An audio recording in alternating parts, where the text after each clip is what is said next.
Morning everyone and welcome back to life of steel city girl. So friends, breakfast हो गया है और बस अब कुछ थोड़ा सा घर का काम करना है, लाइक घर को जमाना है और मेड काम करके चली गई है, तो अब बस मेरा काम चालू होता है। घर सेट करने के बाद में मैं थोड़ी देर धुन के साथ बैठूंगी। उसके ऑनलाइन एग्ज़ाम्स चल रहे हैं तो उसे पढ़ाना भी है और बस ऐसे ही छुटपुट काम करना है और जल्दी से फिर नहा धो लेना है क्योंकि वो तो अभी हुआ नहीं है। सो पीछे आप देख रहे होंगे अंधेरा लग रहा है बिकॉज़ लाइट भी चली गई है और आज का मौसम मतलब बहुत ही प्यारा हो रखा है। आज का मौसम मैं आप लोगों को दिखाती हूँ, एक मिनट। ये जो है ये मेरी बेडरूम की विंडो से मैं आपको एक नज़ारा दे रही हूँ। मेरी जो बेडरूम की ये वाली जो विंडो है वो वहाँ से फ्रेंड्स जब सुबह उठ के इसे ओपन करो तो सूरज की जो रोशनी है वो डायरेक्टली आती है हमारे बेड पे। बहुत ही अच्छा लगता है। मैं सुबह सो के उठते ही सबसे पहला काम यही करती हूँ कि इसे मैं ओपन कर देती हूँ। सारे काम ख़त्म करके धुन की पढ़ाई कराने के बाद में मैं लंच की प्रिपरेशन कर रही हूँ। ये कढ़ाई में मैंने थोड़ा सा ऑयल लिया है और अब उसमें मैंने ज़ीरा डाला है। उसके बाद एक छोटा सा ओनियन और 2-3 हरी मिर्च मैंने डाला, उसको अच्छे से फ्राई करेंगे हम। उसके बाद मैंने लगभग 3 मीडियम साइज़ के आलू लिए थे, उसे भी मैंने कट करके इसमें डाल दिया है और अब उसे भी बहुत अच्छे से फ्राई करेंगे। बहुत ज़्यादा रेड नहीं करना है। इसमें 2 से 4 मैंने खड़े मिर्च भी डाले थे। उसके बाद हम ऐड करेंगे half table spoon turmeric powder और 1 टेबल स्पून मैंने इसमें ब्लैक पेपर ऐड किया है। मैं इसमें रेड चिली नहीं डालती हूँ, रेड चिली पाउडर। और अच्छे से मिक्स करने के बाद इसमें हम लेडी फिंगर ऐड कर देंगे और इसे अच्छी तरीके से मिक्स करेंगे। आपको इसमें ऑयल थोड़ा ज़्यादा लग रहा होगा लेकिन हम इसी तरीके से ही इसे पसंद करते हैं। और मैंने आटा तैयार रखा हुआ था, वो बिल्कुल अच्छे से सेट हो गया है।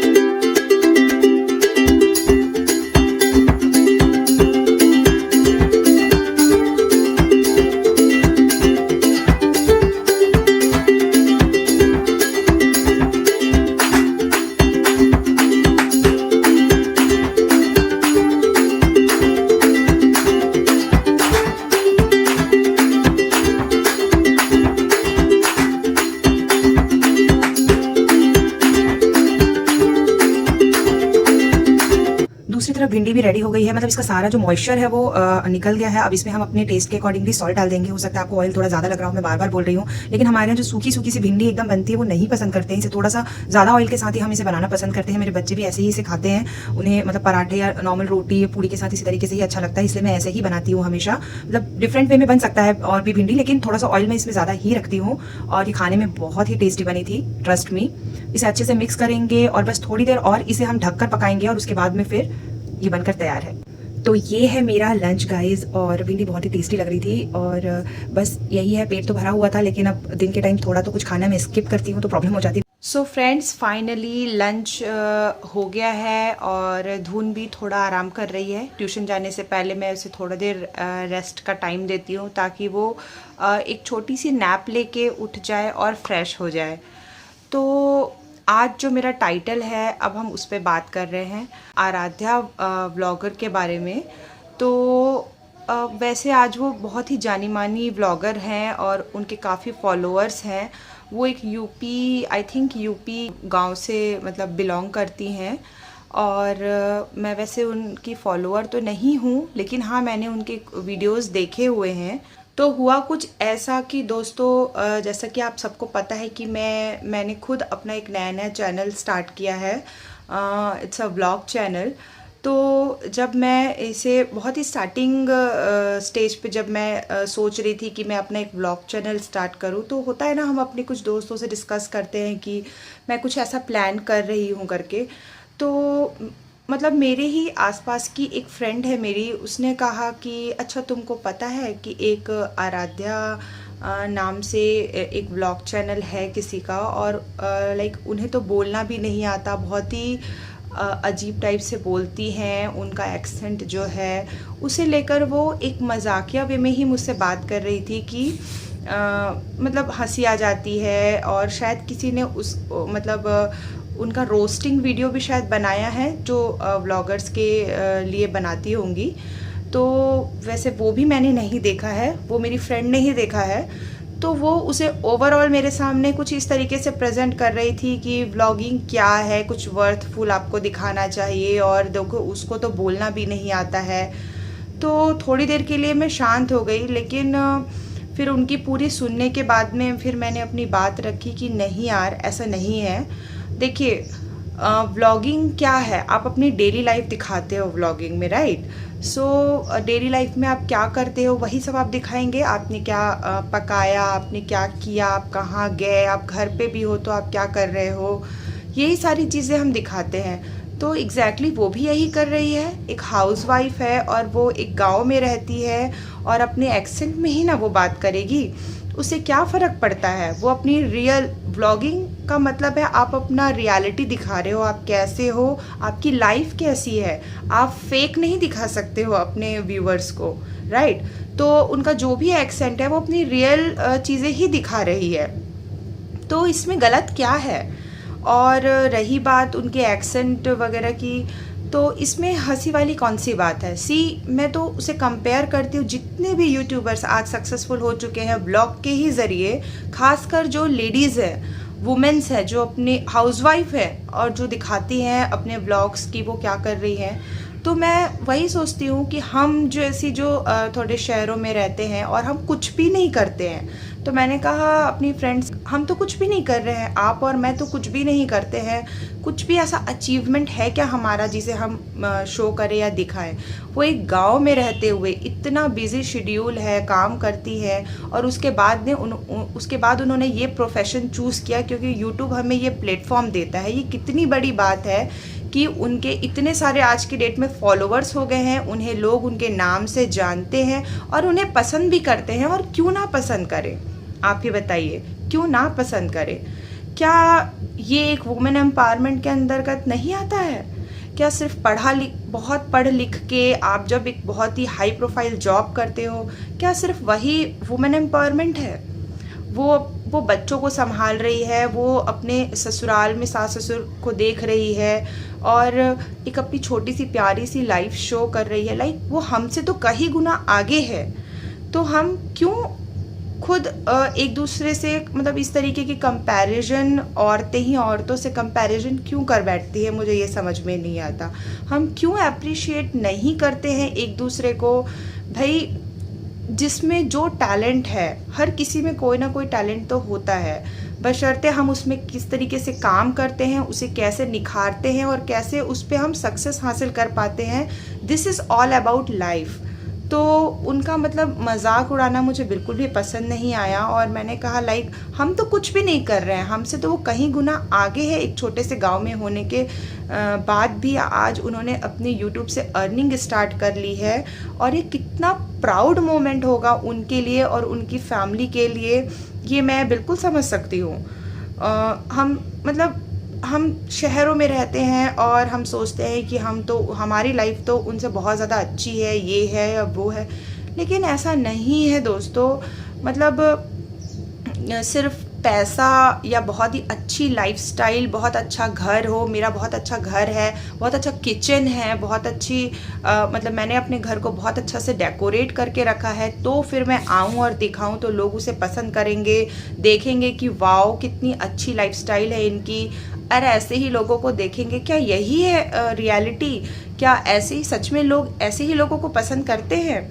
ऐसे भी लोग व्लॉगिंग करते हैं और मतलब वो सक्सेस है, आई नो, लेकिन ऐसे बहुत सारे गांव से बिलोंग करने वाले यूट्यूबर्स हैं जो अपनी डेली लाइफ दिखाते हैं, अपना रियलिटी दिखाते हैं, और आज एक सक्सेस के मुकाम तक वो पहुंच चुके हैं, अपनी अर्निंग स्टार्ट कर चुके हैं। और अर्निंग तो बहुत बात की बात है, वो अपने नाम से जाने जाते हैं, ये क्या कम बड़ी बात है? तो उनका एक्सेंट चाहे जैसा भी हो, उनके पास जो कॉन्फिडेंस है, क्या वो, मेरे पास भी उतना कॉन्फिडेंस नहीं है कि मतलब मैं आज भी इतनी कच्ची हूँ और मैं भी ग्रो कर रही हूँ, मैं सीख रही हूँ। और मैं सबसे बड़ी बात है, मैं ऐसे ही लोगों से बहुत ज़्यादा सीखती हूँ जो ऑलरेडी बहुत टैलेंटेड है, जिनमें बहुत कॉन्फिडेंस है, वो तो ठीक है, वो तो अपने आप को प्रेजेंट कर लेते हैं, लेकिन सीखने वाली बात वहीं से तो चालू होती है कि देखो वो एक छोटे से गांव से बिलोंग करती हैं लेकिन व्लॉगिंग करती हैं और आज एक नेम्ड फेस है। तो इन्हीं ऐसे ही लोग तो हमें इंस्पायर करते हैं। तो बस मैंने अपनी फ्रेंड को यही सारी बातें बोली। ट्रुथ तो यही है कि वो सक्सेस के मुकाम पे है और हम कुछ भी नहीं करते हैं। बात तो तब है कि जब हम किसी को, बात तब भी ऐसे नहीं कि किसी को डोमिनेट करके या किसी के बारे में कुछ ऐसी बातें बोल के हम कुछ अच्छा करते हैं तो हमने क्या अच्छा किया बताइए। किसी को गिरा के ऊंचा उठे तो क्या उठे, इसमें कोई बहुत बहादुरी वाली बात नहीं है। तो ये एक छोटा सा इंसिडेंट था जो मेरे साथ में हुआ जब मैंने ये चीज़ें स्टार्ट करने की सोची। तो मुझे लगा कि मैं ये आप सबके साथ में शेयर करूं कि ऐसी थॉट प्रोसेस बहुत ही गलत है, हमें ऐसा नहीं सोचना चाहिए। और हर नए यूट्यूबर्स को, और चाहे वो व्लॉग बनाते हों, चाहे वो किसी भी तरीके का चैनल ऑपरेट कर रहे हों, जो न्यू स्टार्ट है या जो अभी इतने फाइन नहीं हुए हैं अपने काम में या फाइन हो चुके हैं, ऐसे होते हुए भी अपनी छोटी सी प्यारी सी लाइफ दिखा के हमें उनको अप्रिशिएट करना चाहिए। और लाइक होते ना, वो हमारे टीचर हैं और हम आज स्टूडेंट हैं, तो हमें उनसे ऐसे सीखते हुए आगे बढ़ना है। तो ये एक छोटी सी बात थी जो मुझे लगा आप सबसे मैं शेयर करूं। आप सब व्यूअर्स हैं, आप सब हमें देखते हैं, बिल्कुल आप लोग मजाक उड़ा देते होंगे कि ये क्या दिखा रही है या ये क्या बोल रही है, इसमें तो कॉन्फिडेंस भी नहीं है, ये किस तरीके से प्रोनाउंस कर रही है, ये क्या बोल रही है ना। दिखाती तो ऐसे है लेकिन देखो बातें ऐसे करती है। ठीक है, हर तरीके के लोग हमें मिलेंगे, उसमें कोई बात नहीं है, ये अपना अपना नज़रिया है। बट मैं फिर भी ये सोचती हूँ कि ठीक है, आपको नहीं पसंद आ रहा है, इट्स ओके, लेकिन आप वो करके दिखाइए। अगर आप जज करने ही बैठे हैं तो आप वो करके दिखाइए, आप अपना करियर ग्रो करिए, अपनी लाइफ दिखाइए या अपनी सक्सेस स्टोरी आप शो करिए। हम भी आपको जज करें कि आप कितने परफेक्ट हैं, राइट। तो मतलब ऐसा नहीं है कि मेरी फ्रेंड ने बहुत ही गलत वे में, उन्होंने अपना एक पॉइंट ऑफ व्यू रखा है कि वो मतलब नहीं बोल पाती ये वो, तो मैंने भी उनको बदले में एक पॉइंट ऑफ व्यू दे दिया, लेकिन स्टिल देखो वो हमसे कितनी आगे हैं। तो बस यही था कि मुझे बहुत टच कर गई थी ये बात। और ऐसा नहीं है कि मैं नई यूट्यूबर हूँ करके टच कर गई। मेरी जो सोच है वो हर जगह कुछ इसी तरीके से ही होती है। जब कोई किसी के लिए ऐसा कुछ बोलता है तो मैं उसमें कुछ ना कुछ पॉजिटिव ढूंढ ही लेती हूँ। और यहाँ तो वो इतने अच्छे सक्सेस पा चुकी हैं, इतने बड़े मुकाम पे आ चुकी हैं। अगर वो इतने बड़े मुकाम पे नहीं भी होती और अगर किसी ऐसे व्लॉगर के बारे में किसी ने कुछ कहा होता और मैं उन्हें जान रही हूँ, देख रही हूँ, अगर कभी मैंने उनका व्लॉग देखा है तो भी मैं उनके लिए यही बात बोलती। तो आप लोग प्लीज़ अप्रिशिएट करिए, सपोर्ट करिए और हमें ग्रो होने का मौका दीजिए। एक प्लेटफॉर्म है जिसमें हम ये सब चीज़ कर पा रहे हैं और ऐसा नहीं है कि कोई वेला बैठा हुआ है, खाली है और वो मतलब ये चीज़ कर रहा है। आज ये यूट्यूब एक करियर की तरीके से हो गया है और हम सब इसे एक करियर के वे में ही लेते हैं। कुछ लोग तो वर्किंग है उसके साथ ब्लॉग करते हैं, कुछ लोग हाउसवाइफ है उसके साथ ब्लॉग करते हैं, मेल्स हो फीमेल्स हो सभी ब्लॉग करते हैं गाइस। सो कुछ धीरे धीरे ग्रो करते हैं सीख के एक दूसरे से, और कुछ लोग परफेक्ट होते हैं एडिटिंग वगैरह में, पर कहीं ना कहीं से तो उन्होंने भी स्टार्ट किया है। ठीक है, कुछ लोग परफेक्ट हैं, बहुत ही फाइन तरीके से अपने आप को पहली ही बार में रिप्रेजेंट कर लेते हैं, और कुछ लोग धीरे धीरे सीख के ग्रो होते हैं। एटलीस्ट हमें एक दूसरे का साथ देना चाहिए। नहीं पसंद, इट्स ओके, ये तो टोटली आपके ऊपर है, आप हमें पसंद करें चाहे नहीं करें, लेकिन एक छोटा सा सपोर्ट जो होता है ना कि हम किसी के बारे में कुछ बुरा बोल के मतलब अच्छा ना बोलें लेकिन बुरा भी ना बोले। बुरा ना बोलना भी एक बहुत ही बड़ा सपोर्ट होता है गाइस, किसी के लिए भी, सिर्फ यूट्यूब के लिए नहीं बोल रही हूँ मैं। आप अपने नॉर्मल लाइफ में भी किसी के लिए कुछ आप अगर देख भी रहे हैं कुछ बुरा भी है तो उसे बोल के मतलब ऐसे उन्हें नीचा दिखा के मत उसे प्रेजेंट करिए, ये भी एक बहुत बड़ा सपोर्ट है। ऐसा नहीं है कि कुछ आपको गलत लगे और आप बोले नहीं और ये सोच ले कि हाँ हम तो मतलब लाइक उनको सपोर्ट कर रहे हैं, ऐसा नहीं है। लेकिन समटाइम्स होता है ना कि हम अपने बच्चों को भी जब कुछ सिखा रहे होते हैं तो ऐसा नहीं कि उन्हें सीधा टोक दे कि ये तुमने क्या कर दिया है, ऐसा थोड़ी होता है, इसको सही करो। नहीं, उसे भी बोलने का एक तरीका होता है, उसे बताने का, समझाने का एक तरीका होता है। उन्हें एकदम से डिसअपॉइंट कर देंगे तो आप समझ रहे हो उनका कॉन्फिडेंस कितना लो हो जाएगा। तो एक नए यूट्यूबर होने के नाते ये चीज़ मुझे इतनी इम्पॉर्टेंट लगी, तो बस वही मैं आप सबसे शेयर कर रही हूँ। बस इतना ही।